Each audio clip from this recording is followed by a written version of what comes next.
এই যে এই মেয়েটাকে দেখতেছেন না, নাম ময়না, এক প্রবাসীর রাজকন্যা। তার বিয়ে দিতে হবে, অনেক টাকার দরকার। তার ভবিষ্যতের চিন্তা করে তার বাবা প্রবাসে থাকে, কিন্তু তার ভবিষ্যৎ এখন কবরে শুয়ে আছে।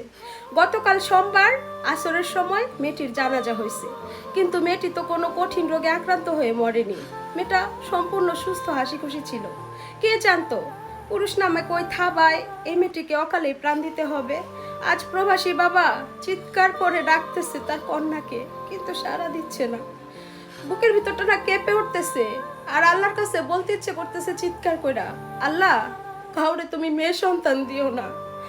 এই মেয়ে হারানোর যন্ত্রণা বাবা মা কি করে সহ্য করবে?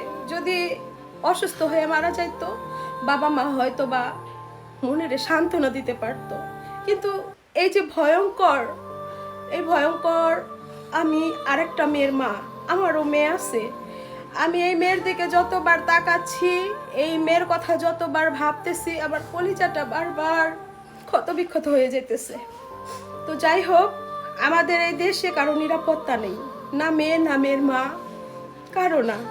তো আমরা সবাই মেয়েটার জন্য জান্নাত কামনা করি, আর পুরুষ নামক ওই মানুষগুলোর সম্পূর্ণ শাস্তি দাবি করি।